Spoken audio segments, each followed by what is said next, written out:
Man, I got a good one for y'all. This job, the design is gorgeous. It's really beautiful. Sort of looks like a big H with the courtyard in the front and the big patio porch area in the back. And the thing is, though, this is a custom build, and custom builds are always fun because you never know what you're going to find. Production homes, on the contrary, they've done 100 of that same plan, so they've got it down pat. You know what you're going to find. But here, man, I'm finding some really interesting things that I want to show you guys. Now, well, let's just go and get started. So we're going to start up here on the roof. Now, normally I don't do roofs during the pre-drywall stage because it's never ready. You can see this is definitely not ready, but supposedly, they're supposed to say that they're ready for the, I guess they're putting standing seam metal up here, but there's a couple things that I'm seeing. For example, you can see they don't have any flashing here. There's no tape between your underlayment and your paper here, so any water that might get back there, you know where it's going to go, under the underlayment. We don't like that. But over here, you can see that your sheathing is not nailed to the top. I almost said top plate, but there's no wall here.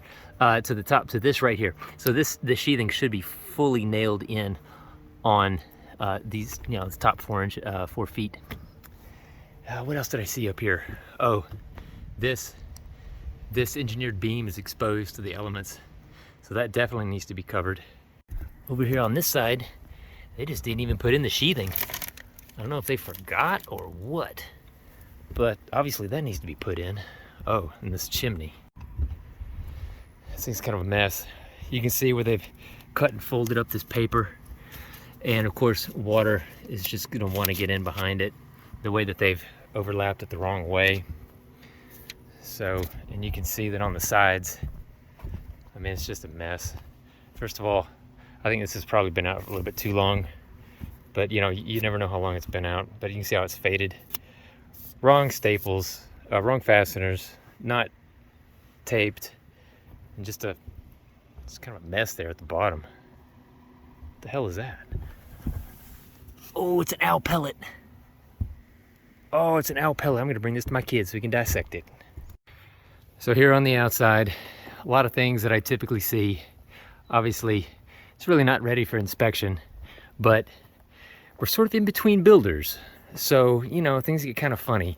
You want sort of a baseline to understand what it needs at this point. Of course, it needs all the proper fasteners. These little dinky staples are not what the manufacturer calls for.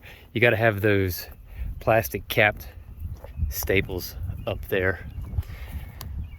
Missing a few of them. You see what happens, man. It just rips down when you put those little crummy staples in. All the way down it needs it. Now, over here on the back porch, this has nails on one side. Oof, I'd really like to see some bolts through that. And I would really like to see heel cuts where these beams meet this beam, these rafter beams meet this beam that they're on top of. But they're not cut. They're just sitting on top of there, which means they don't have that sounds bright. They don't have full bearing on it. It just bears on the corner. So you can see there's actually a gap, sort of a wedge-shaped gap. So that does not have full bearing. Now there's two big framing issues that I see with this place. So I'm gonna let you guys look at this and tell me what y'all think before I say anything.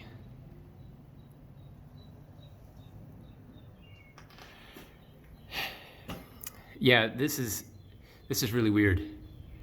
You've got these rafter beams bearing on this beam that comes across. Big, nice beam, man. I mean, huge. But they've got like a, I don't know, 1.5 and 12 slope, and you can actually see through the gap that's here on almost every one of these There's a couple little nails at the top. There is no ridge board between them going this way. There is no bearing onto the foundation.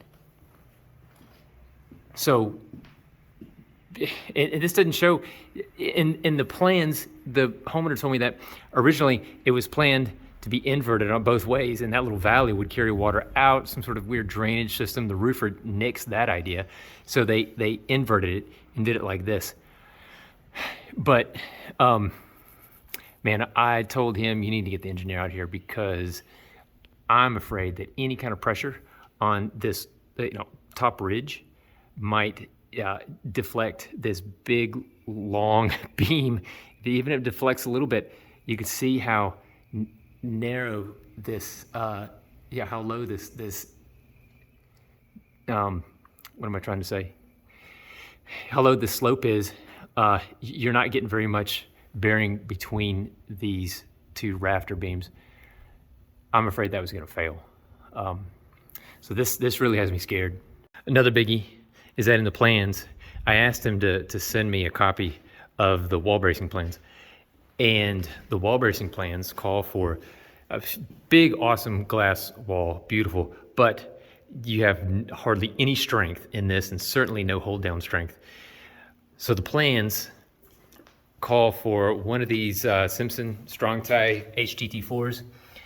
In between, supposed to have one here, and in between every window, and there are none until you get all the way over here to this one.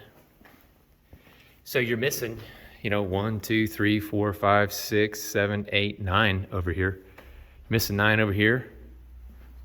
You're missing another, I don't know how many, 6, 7 here in the hallway. You got one over here.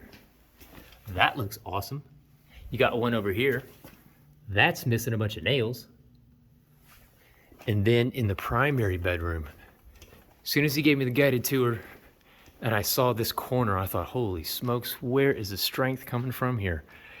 Well, according to the plan, again, tension ties all the way around. Now, an alternative to that would have been a hold down between each of these. Hold down would have been embedded into the foundation before the pour.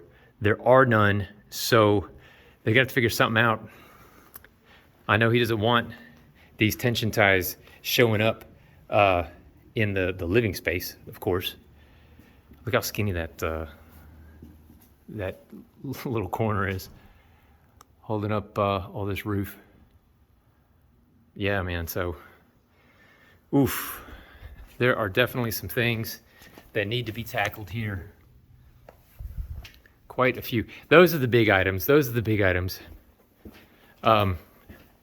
So might take a look at some of these smaller items. Look at this. Beep. I don't know if you can see it, but there's a huge bow in this. These anchor bolts are supposed to be in the middle third and not overly spaced. They're pretty overly spaced in a lot of areas. This whole wall, man. This whole wall here in the kitchen, they're all on the edge of that board, that sill plate. Talking about fasteners. Talking about here in the office space, man, I don't know what's going on here in the office. Obviously, missing a few studs. This sill plate's not even nailed down. So they definitely need to put some more studs in here, figure out where the door is going to be. Supposedly they're done with the framing, but obviously not. Okay, just here, what's accessible from the kitchen. You got an insufficiently sized reinforcement tie right there for that AC. Gosh, what else? Overly notched studs all the way through here. Man, that thing's bored out almost completely. This one's not far from it. There's 4 almost completely bored out there. Of course, you're missing your nail plate there at the plumbing. that should go up a minimum of 2 inches above that bottom plate. And this sheathing is supposed to be backed all the way, it's supposed to be blocked there at that seam so that you've got support here at that seam. Man, man, I'll come in here. These just bits and pieces of the total things that are in here, and I feel really bad for my client, man. He called me in. It seemed like he was a little bit desperate. The builder didn't want to continue with the job for whatever reason, and he kind of left him in the lurch. Now there's a contract. I mean, builder's got to figure out what he's going to do, because this, the buyer needs to get this done. They're staying down the road and don't have a house to live in, and this job's taking longer than it should, and I can see why. Man, it's just the kind of thing that it's just too easy to get yourself into, and I see happen far too often, and not just with custom builders. There's some really great custom builders out there, but with production home builders as well.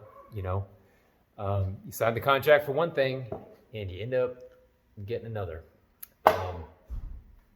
So I'm gonna cut it off right here and go reflect on what I would do if I was a builder. I think I would get my ass in gear and fix this place up for my client. That's what I would do. Wouldn't you?